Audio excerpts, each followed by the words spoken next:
It is maple sugaring time here in Maine, and we're doing maple sugar for the first time on my new property the wife and I bought. It is so cool. We were up here yesterday with the kids. We've tapped 10 trees and we've collected sap for about a week, and we filled about 35 gallons. So we won't even get a full gallon of sap. We boiled for half a day yesterday after I built this. While I was tapping the trees last week, I thought, how cool would it be to have a sugar shack and like be able to put maple syrup in there and make it and have little bottles and put little labels on it for Christmas. And I thought, okay, you're getting a little carried away, Fowler. You're only making like a half a gallon of maple syrup every year from the amount of trees that you have here. But we do want a little home here on the land. So I thought maybe first stage is a tiny house.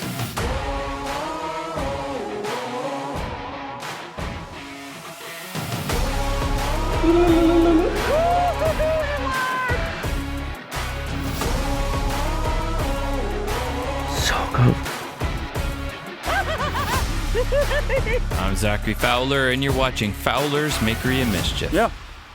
Tiny homes are the next big thing. And I've wanted to build myself one ever since I heard John say that in season 1 of Tiny House Nation. So I came up with some designs of a sugar shack tiny house, did some drawings, called Vikings, went over there, sat down with them. I got no plans. They helped me come up with a material list, and here we are. We are at the land, the sugar's going. Aaron is here from Bear Proof Outdoors. We're gonna cut some trees, clear some trees, and then in a couple minutes, the wood's gonna get here, and we're gonna build this little tiny house sugar shack. And guess what? We're building it off grid because we don't have any grid power here. So we're gonna do it all with the Jackery Power Pack, our sponsor for today's video. And not just any Jackery Power Pack, the new Explorer 3000 Pro, their biggest model so far. This solar generator gives you the ability to build and do things off grid, not just charging your laptops and doing fun little things like that, or glamping in a glamper camper. We're talking power tools. Power that will give us the ability to build a tiny house off grid. So let's open it up, see what it's got, get it charging so we can get on with the project. Got our little bag of utilities, power cords. You got a power cord for charging it in your car, and a power cord, which I love this, now comes with a regular power cord, just like one you have for your computer. So if you forget this at home, I mean, you could stop anywhere. Stop at a Goodwill and find a cord that's just kicking around in their cord piles, and you could be like back onto charging it off of the grid. When this thing charges off the grid with the solar panels, if you got your fully optimized with 6 solar panels, 3.5 to 4 hours to charge this thing. There we go. So, ooh, is it one of those satisfying things? Check this out. Oh yeah. Let's see what we got. We got 10 different outlets, I think. 1, 2, 3, 4, 5, 6, 7, 8, 9, 10. Yeah, so you can charge 10 things at once, or you throw a dongle on and you can charge more than 10 things. Beautiful display. Oh, she comes 30% charge. You get some free power with it. Boom. Bonus. Beautiful little handle for wheeling it all around, just like you would your airport luggage. Take it on a plane with you. Stop, sir! Stop, sir! I don't want attention, sir! You need to stop now! Don't do that. But you could take it on any adventure with you that didn't go on a plane, like a private plane, an RV, building a camp out in the woods, like we're gonna do, and or, I don't know, just having an awful lot of power at hand, ready to go should you end up in a grid down situation. This is gonna be able to power your fridge for About 5 hours for one of the big fridges and somewhere around 8 to 12 hours for your apartment size fridges. Or you could watch 35 hours of TV, or maybe you want to microwave 2 hours worth of popcorn. So with just over 3,000 watt hours, they're calling this the Ultimate Power Master. With all that battery in there, I don't recommend you try that. I've been working out a lot, so it's not that hard. Input port, let's check that out. There we go. We got a restart. That's where the power cord goes, and you got your DC input right there. We have 2 of the 200 watt panels that we can lay out and use those. So that should mean that if it takes 3 to 4 hours, we should be able to mostly charge the whole thing by having it out there all day long. But when it only takes 2.5 hours, we're just going to the job site each day, which is down by the lake, to build the house. I'll probably charge it a bit while I'm using it, just to make sure I don't drain her all day running too many tools off of it, and then bring her home at night, and boom, I'll be able to charge it back up, and I'll be ready to get back out there the next day and bring the power with me. All right, now that I've lifted this thing up onto here and back down several times, let's actually roll it over and charge it. There we go.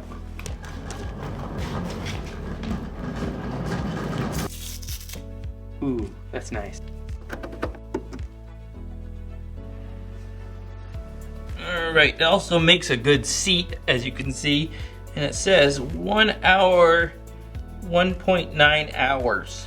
So, all right, I'm just gonna sit here for 1.8 hours, and then we'll get back to work. Just kidding, I got other stuff to do. I'll come back for this in a little bit. So along with the USBs, the USB-Cs, the DC outlets, and the 120 outlets, you also have a special 30 amp RV outlet. And it'll even work for you if you live in an igloo, because it can work at -20 degrees Celsius and -4 degrees Fahrenheit. And you don't have to sit on your Jackery to monitor all of its handy features. All you have to do is download the app to your Apple or Android phone, and you can monitor and control all of the Jackery features right from there. So check out that link in the description below and get your Jackery Explorer 3000 Pro and start powering your adventures today. And let's get on with ours. All right, Erin's still piling up the stuff we trimmed. This is where she's gonna be. But this guy's gotta go, it's dead. Maybe this poplar is dead too, so we'll probably take that down. Over there's some dead pines, and we're gonna use those for the skids of the house to put the whole thing on. So if we ever wanna move it someday or sell it. All right, picture it right here. I'll put my drawing right here. We got the house and the porch, and she is looking good right there. So I guess we're ready to drop some trees, huh? Yeah. All right, we'll put the camera way back here and cut way over there. I don't have good luck. I've never missed before. That was just random dumb luck, or dumb bad luck. Technically, you didn't miss that bad. Yeah.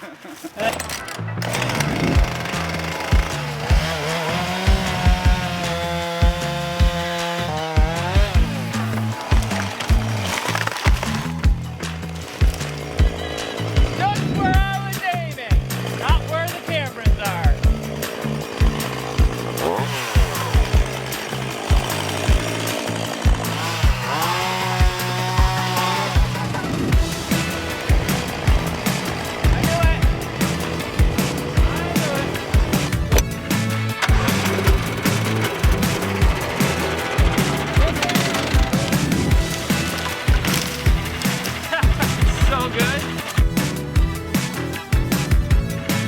Look what I got!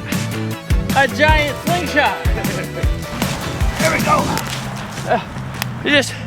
You gotta get a big hole enough so this is like the forks are right here. I can pull back and maybe shoot my fishing lure down to the lake through the trees. Would you look at that?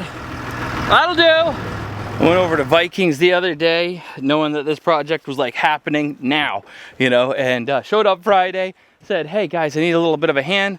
They took me up into the upper office, and they went through my project idea. We don't even have plans, and he said, I'll calculate it all out for you and let you know. And 2 hours later, they said, here it is.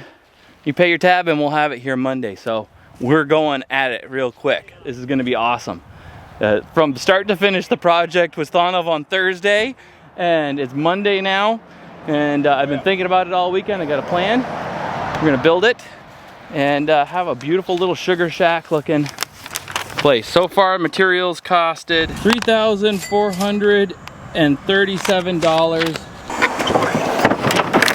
Boom.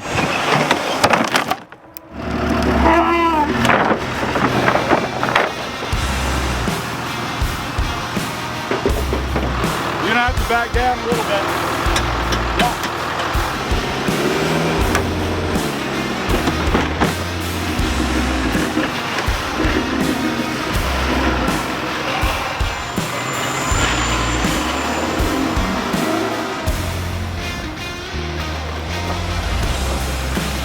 Yeah, that's how you do it when you're a truck man.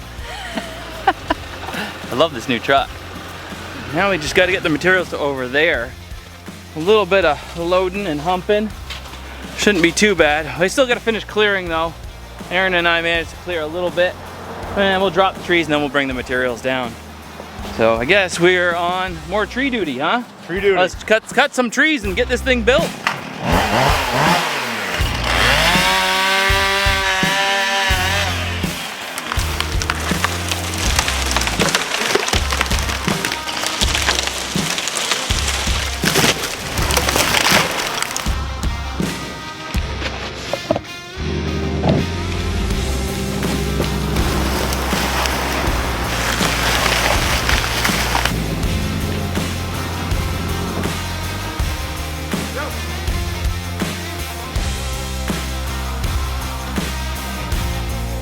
Yeah, that's gonna be it. We got our 2 logs for the bottom of the house.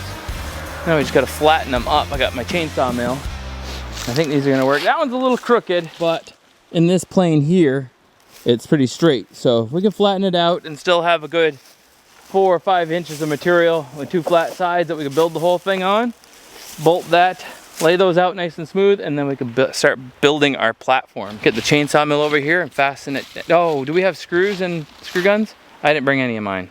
I've got a screw gun. I don't know if I got screws. Coffee store run, woohoo! I didn't have a cup of coffee. Let's go to a restaurant. Go to a field, pick up some strawberries. Then maybe let's fall in love. Didn't have a cup of coffee. Let's go to a restaurant. To a field, pick. Now we're ready to work. Husker Barn, a 359 XP, all hooked up on a milling rig, only with a 24-inch bar, unfortunately. What we gotta do now is screw some pieces onto these, and then we can run down with the mill, you'll see. And we'll flatten one side, and then I think since we're not just making plank after plank, we're not gonna cut it all the way to the bottom. We'll roll it over and make a parallel cut on the other side, which means it takes a little bit more time. Look at that nice straight cut. Looks good. That turned out really good. I'm happy with that. Now we just gotta do it 3 more times and we'll have our skids for the bottom. Whew. Let's see what we can get done before it gets dark. I decided not to cut this one on both sides. Instead, I left the bottom round just like the other one, and we cut the top, and now we have an extra plank of 1 3/8. Boom. With live edge on it. Now we got 2 skids to build the tiny house on. The Sugar Shack. I don't know why. When I keep saying that, I keep thinking like, Love Shack, baby, Love Shack. I don't like that. Turn it off. All right, good day's work, man. We did pretty good. Would like to have got more done, but we did good. And tomorrow morning, we can put her together.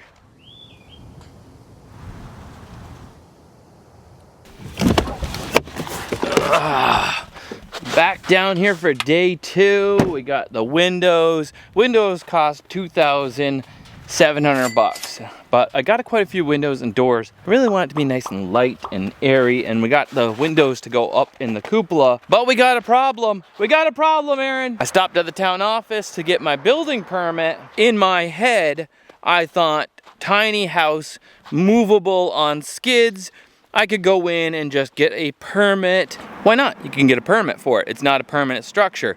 Well, that needs planning board approval too, and they don't meet until the last, the second month of the lunar cycle of the moon, and when the stars of Venus is in alignment. But there is one small glimmer of hope. They said that the town is meeting Thursday night. I can't get on the docket because you have to be 14 days in advance to get on the docket to be heard, but it is a public meeting, and I could ask them to hear me for a second, get temporary permission to build this, and be put on the docket for 2 months from now to get permanent permission. And he said the code enforcer would allow me to go forward with it. So we can prep all that materials and stack it and set it to the side, and then Friday morning, should we get that permission, Lord willing, We build. we build. We want to do it right. So plan B, take some measurements so I can apply for my driveway permit. The rest of that, which I've been working on as well, on top of everything, because that might go in next week, have a driveway in here if that all goes through too. So since we can't get a permit just yet, we don't need a permit to use the power pack to build a tiny house birdhouse. Why not? I want to see what it takes, one little build how much power is it gonna use? The thing's at 100% now since we charged it the other day, and I think we'll make a little replica model birdhouse with the plank that we milled with the chainsaw mill yesterday. And then when Aiden gets back with the log arch and slingshot, we'll finish prepping the site for the build.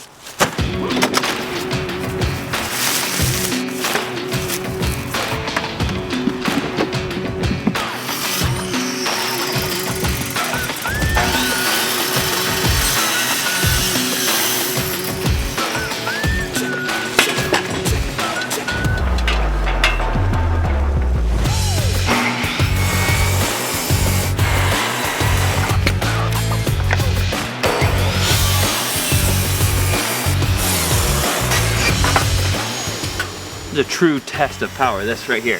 We're gonna resaw this so we can get 2 planks this size out of it. I mean, even at home for convenience sake, when I'm grid power, a lot of times I'll run, you know, half of that and then crank it up. We'll see if she can handle it.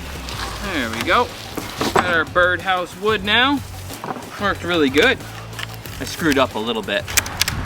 Whoops. Jackery did fine. I screwed up though. I forgot to tighten the fence up, so we messed up a little bit of our board here.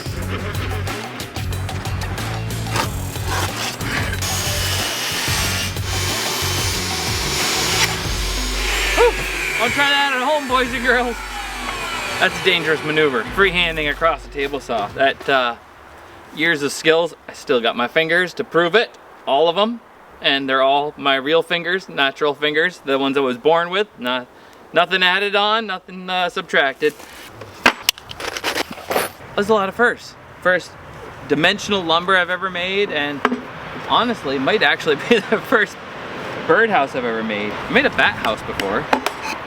Oh geez, look at that. Don't look in there, Dad, I missed. What a hack job.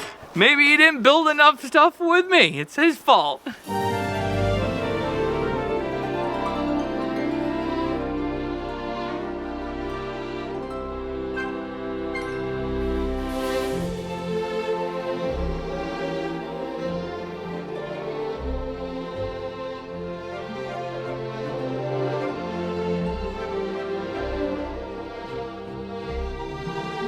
Put the roof on.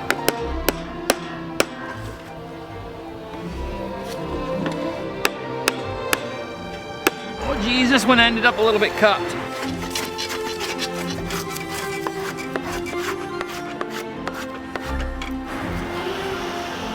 Ah, that's nice.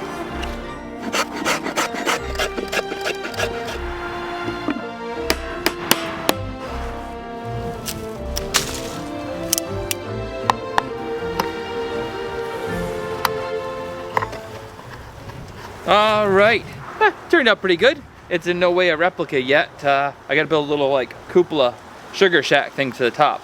But Aiden just got back with the log arch. We'll come back to that. First true test of the Jackery Power Pack, I'm pretty impressed. Skill saw, no problem. Table saw, no problem. And even resawing boards, which tends to trip the breaker in my house, the Jackery handled it no problem. So this build should be a piece of cake. This is a great little gadget. You ever seen one of these? No, I've never used one. So I saw this at the Common Ground Fair years ago. Somebody used this and he was moving a log that was pretty darn big. And with it, you clip onto the first third of the log at the direction you want to move it from. And you can hook it up to a four-wheeler and stuff after that, or you can do it by hand. And just the action of seesawing or just picking it up a little bit and then dragging allows you to work your piece of material. It's nice that it's light enough. I just picked this one up off of Amazon and I'm loving it. I don't know how long this little handle right here is gonna last for. You notice that? It's like kind of soft, but weak. Like if we pull, I usually try That's not bad. No, there we go. There we go. Now feel it. Oh, yeah. Look at that. You can pretty much move that giant log all by yourself. We got our slingshot. I got the new Scout X. And I'm gonna try and shoot a small lead sinker over the tree branch with the fishing pole. We'll see if we can't shoot that over the branch and then pull a bigger rope up to pull on the tree just to get it untangled from above. I don't know if this is gonna work. I have a feeling like the resistance of this line and the weight of the sinker is just enough. Here we go. Let's see if we can do this. Pouch is a little on the small side for this, but I think it'll work. Here we go. Oh! Did we get it in one? Oh, it bounced and went over the side branch. Right. All right, reel it in. Oh! Did we get it? No, just reel it in. New weight. We lost the other one. It went up and got wrapped around a branch. I guess that's the advantage of those ones the arborists use. They have a bigger weight, and so it pulls up through the branches and comes back down every time you miss. There we go, that's it. Did you stop it? Oh, there we go. I see it. Oh yeah, it's on a pine branch. Let me grab my ammo. Little 7/16 steel.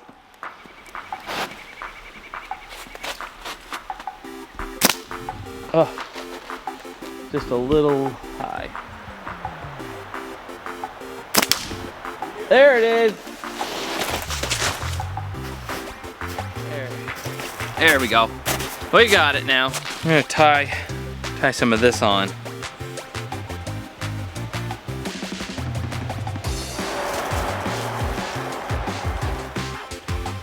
And there we are. Not too shabby. It took us a couple tries now that we got our process figured out, though I feel like we could do this again. Remember guys, if you can't tie a knot, tie a lot. I can tie a knot. I'm just saying that. For those of you that can't, don't be ashamed. Just tie a lot. Pretend like you did it on purpose. It all depends on how hard it struggles going up through. I think we got it though. That should do it. Run that through. Now we got a loop up high. Now, we got a little pine stuck to it, but that's not gonna hurt it.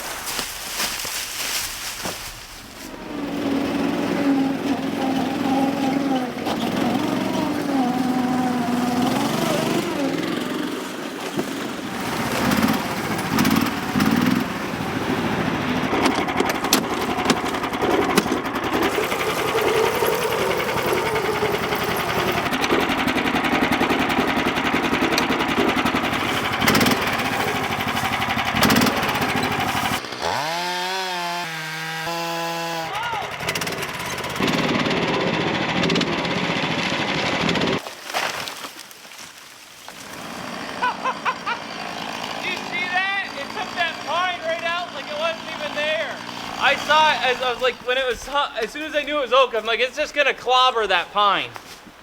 That pine's done. That's some nice firewood. Nice, good, dry firewood oak. It's a shame it was dead. There's some beautiful oaks here though, some big ones too. Some nice tree fort oaks for the kids.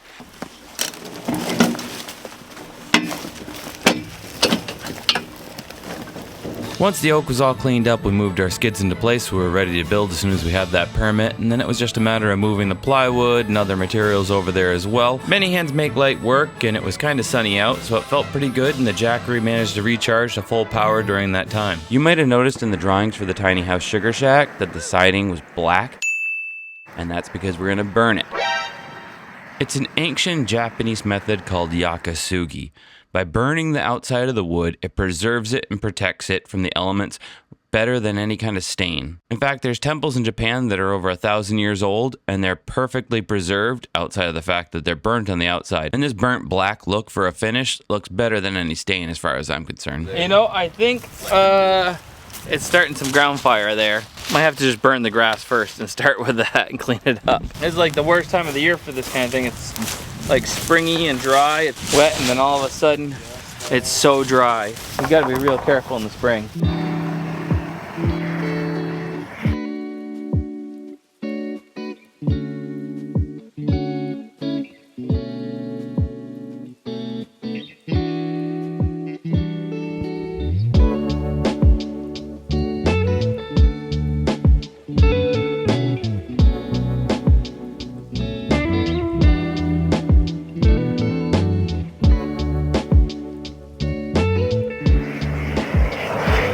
Alright, that's fun, but it's a little on the breezy side, so it's taking twice as long as it normally would. I think we're kind of done for today. Chris just showed up, and I think there might be some trout somewhere.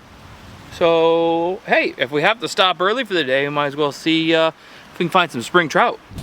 What do you think, trout?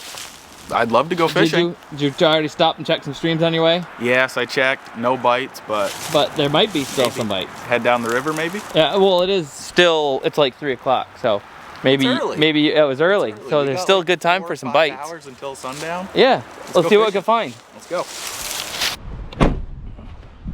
All right, we grabbed our rods and a couple of coffees at our favorite spot for early spring. I haven't stocked it yet as far as we know. I see first fish, last fish, and most fish. Last fish, I think Biggest fish. That's right. It's been a little while, so I forgot how we do this. We'll be just happy if we catch any fish. Get out of my way. Yeah, right? It was nice to see Chris again. He's been pretty busy and we haven't hung out for quite a while now since he started his new job. Tied on a brown woolly bugger and we went down the stream fishing and trying out all the different little holes. We didn't have any luck, but any time spent with a friend and practice casting never hurts. No fishy. Oh well. Bureaucracy. Town office meeting did not go well. They really seemed really nice. It's not them.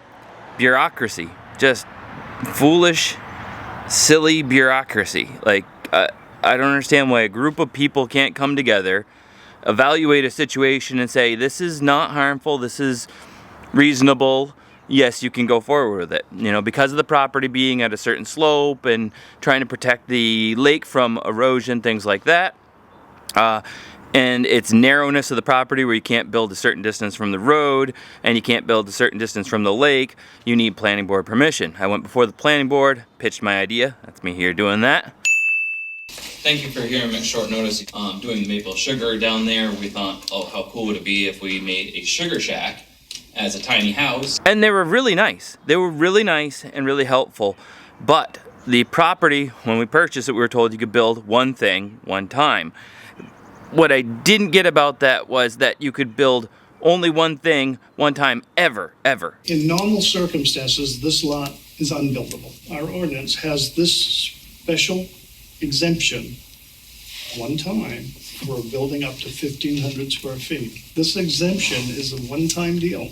Like, I figured, sure, you could build, you know, your first, like a tiny house on skids and move it, and then, you know, someday build your bigger house. But they said if that was what I chose to do, the tiny house, then that would be all I'd ever be allowed to do, ever. Even if I moved the tiny house away, I could never build something else ever again, ever on my piece of property. Like, how much does that even make sense? And after about 15 minutes of them pitching ideas. What if he did build it on a trailer? That he would need a permit at all. That's right, he would not. It's not something I wanted to do. I had entertained the idea for a minute at the beginning, and I don't want it on wheels. I don't want a tiny house, but I can have a tiny house on wheels, and that just blows my mind. That, like, I can have a tiny house on wheels. I could have a bunch of them down there on wheels as long as they're on registered trailers. So I went on Facebook Marketplace, and we got a trailer. We're building a tiny house on a trailer. Now, I wanted to have a patio as part of that. As part of my design here, you can see I wanted a patio so when you open the door and you open the window by the sink, it's like your whole wall is kind of open to the water. But also, the deck would allow me to spin the sink faucet around out the window and have a little outdoor sink thing, so when I'm barbecuing, I don't have to go inside and wash my hands, swing it around and have a little sink outside and a little island countertop on the outside, just a foot wide, so that I could hand out food out on display for entertaining, you know, put out all the dishes that I was cooking inside or put the rest of the dishes that I finished cooking outside on the grill. And I don't want, if it's on a trailer, well, where's that deck gonna be? Like, outside my window, that little thing will be up here, like ridiculously high. I don't want that. I'm allowed to have a driveway. We are having a driveway put in right now. It gets convoluted, but we got a solution. So why does my trailer have to be way up on top of the ground? If I can make my driveway a little bit of a pit and pull this into it, and then I can, instead of having a deck, because you cannot have a deck, because that would count as a dwelling attachment, and that would be the only thing I'm ever allowed to build on the property if they gave me a permit for it. So I'd only ever be allowed to have that one deck and never build a house ever again. But I can have a patio. You can have patios out the wazoo. So we're back on track with this. This is the trailer, but it is only like 7 feet across here, and this stuff isn't pressure treated. I don't think I'm gonna leave that on there. This to outside here is 8.5 feet, so we need some wings here. Turns out that Aaron and the Bear Proof team over there, not only do they make turkey calls and they're expert turkey callers and a guide, but they also, the family, did a lot of welding, and they have a whole facility there for welding. We're gonna head over there, see Aaron, and have his family help us. His dad and his uncle are gonna help us cut some wings, weld them onto there, so we can build the platform for the tiny house, and then we can bring it over to the land and set it into its inset. We gotta build that this week as well, and then start building up from there, the tiny house. So it took a little bit of creative thinking, but we got it now, and we're on with the process once again.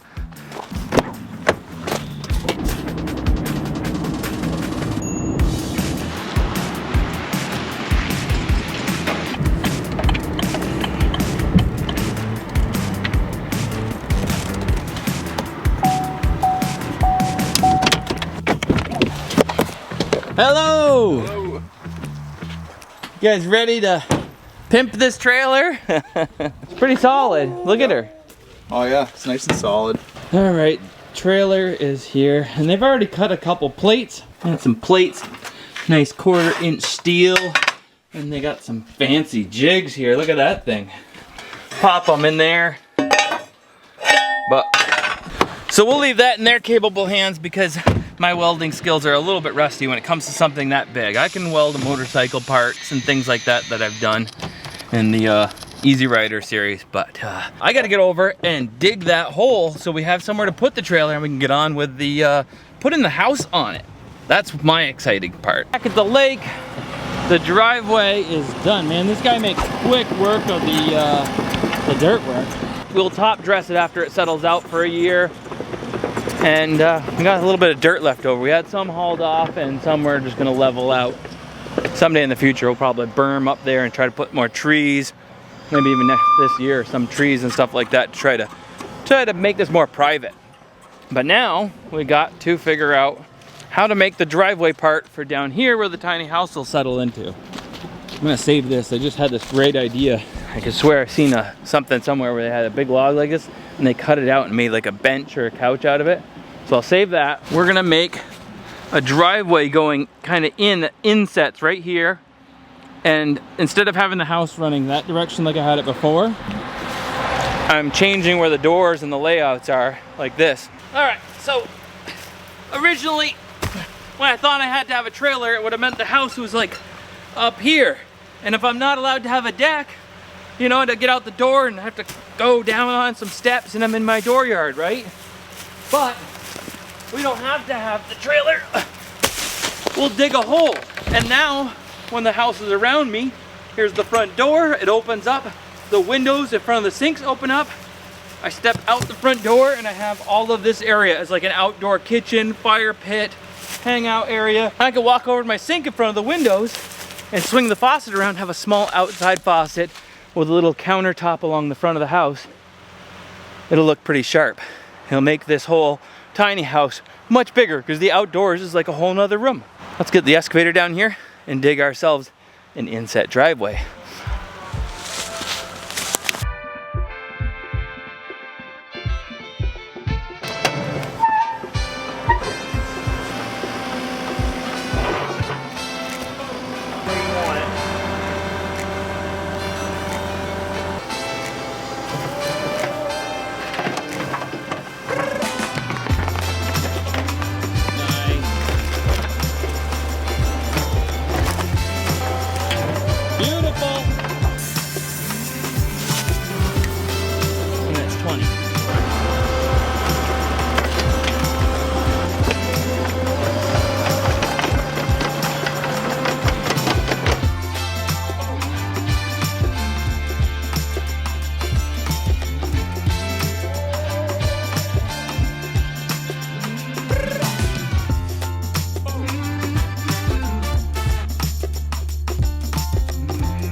She is all set. All we gotta do is a little bit of leveling with transiting, maybe make it a little bit easier. Roll the fabric, some of that fabric that they put in underneath the driveway up here.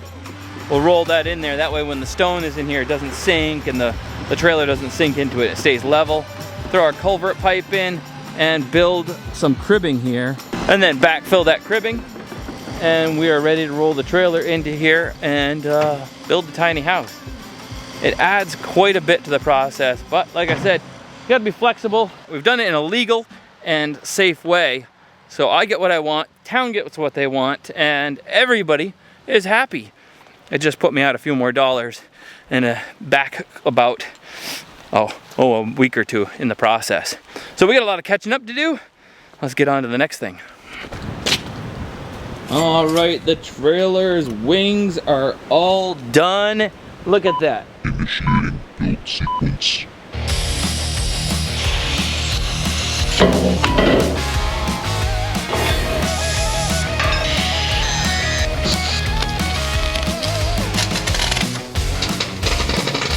There we go, we got our wings. This will give us the ability to take full advantage of the width of the trailer and that 8.5 feet that you're allowed to have going down the road without a permit. And that's right to the outside here.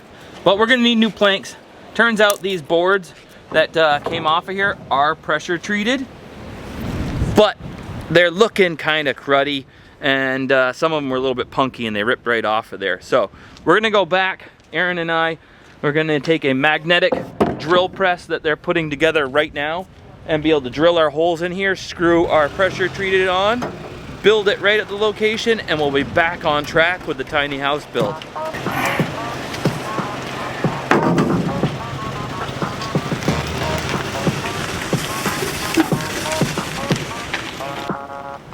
Yeah, right there.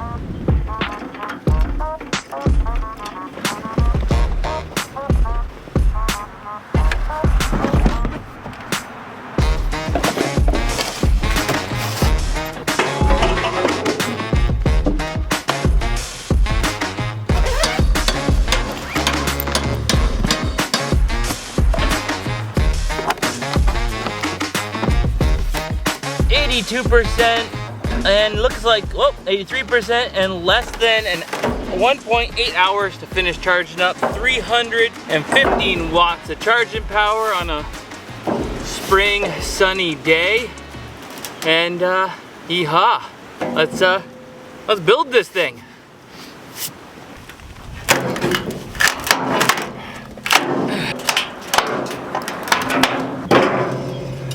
There we go. We still got a couple pieces we got to unbolt, but we got to get the socket drivers and stuff out. I think we got to put the plate back on here as soon as possible. That was the conditions. As long as it's a registered trailer, we're allowed to have it here. So I'll make sure that's always zip tied on by the end of the night. I don't know how picky they are, but I'm not gonna let them get me. Next step is going to be these here. We need to drill our wings. And these beams here before they were fastening to, but I kind of want my floor fastened more often than just once every 4 feet is how they have it. We got to put a couple more holes in a couple different places and then screw up through into some pressure treated 2x6s. I want to run one down the outside and then one's from the inside coming out. Let's get the magnetic drill out and get that going. This is the key to my safe.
Hello.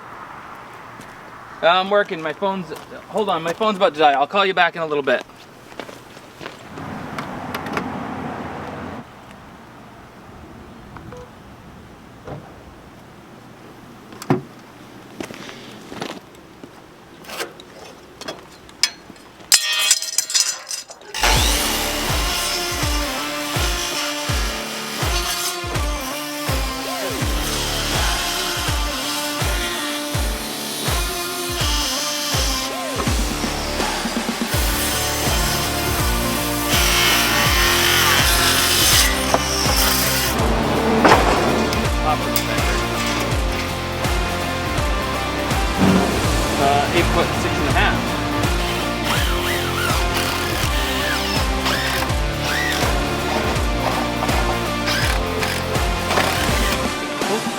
That one's hard to fit in there. Oh, she just fit. All right, that's exciting. We got the first planks on. It's squared up. And now we can kind of go to town. We're making some progress here, finally.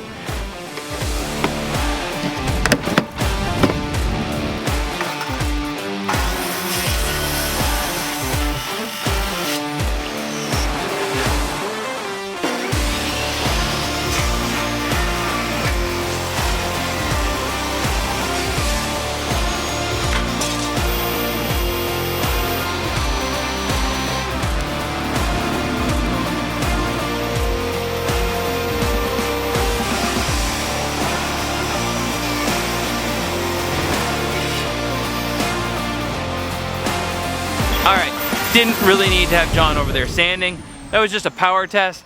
I thought that was pretty cool though, because John's sanding, I'm running the table saw, and Aaron's over there drilling holes in the thing, and the magnet is power-tized. But the Jackery handled it no problem, so we're able to keep on with the project. But now that the sun's down, we're not gonna be making much more juice off the solar panels. We got like 90-something%, and we can run it until we run out of power. I think this thing is gonna run out of steam before the Jackery does today. Last screws, last screw. That's good for it. Durability test. Yeah. All right, last one. Frame is now done. We didn't make it as far as I wanted to, but I think this is the end of the part one. And Jackery still has a lot of power left in her. We're sitting pretty at 89%. We're still making solar gain, even though it's 5 something here, and it's 6 watts through the trees. But very impressive. I am so happy with this. It was down a bunch this morning when we brought it here. I didn't charge it at home overnight, just brought it with me. And that's the nice thing about this thing. You throw it in the back of your vehicle, bring it home, go to a camp, go to a location, you have power there to build, to create. If you're a contractor even, and you're going to job sites, and you're doing smaller builds, you know, and it's just you could bring this with you. Be completely quiet. Enjoy your music while you work. None of that loud generator stuff with the gas and everything. With the solar panels running and us running tools nonstop, we still haven't gotten a full charge, but we've been drawing off it at the same time. And we have more charge than we arrived with. So if we wanted to work in the night, if it wasn't so miserably cold right now, it's spring, it's 31 degrees. So the ice is starting to form back again on the lake instead of thawing like it's supposed to be. But this thing, this Jackery can run at negative 20 degrees Celsius, which is, what in American? That's negative 4 degrees Fahrenheit. So pretty much any situation, you can put it in your igloo and it'll be warm enough to keep running it and power your igloo. And this Jackery combined with these two 200-watt solar panels is a perfect combination for the project we're doing. If you were drawing a lot more power, you could even add up to have 6 solar panels in total, and you'd be charging like nobody's business, especially if you lived in Seattle or somewhere that was always cloudy. You might want a couple more. Super portable, super efficient, super strong. All right, well, check out that link in the description below for your Jackery Power Pack 3000 Explorer. Whether you want to build a off-grid tiny house like us, or you want to build a whole house, this thing's got the power for it. And stay tuned for part 2. We'll keep using the Jackery, finish this, slide it into its home over there, and I'll even finish the birdhouse and make it look like our little sugar shack tiny house. I'm pretty excited. I think this floor plan wise, it's not as big as I wanted. Ends up being 8.5 by 17, but this is gonna make quite a cozy little house for us down here at the lake. So tune in next time. We'll see you then. Fowler out.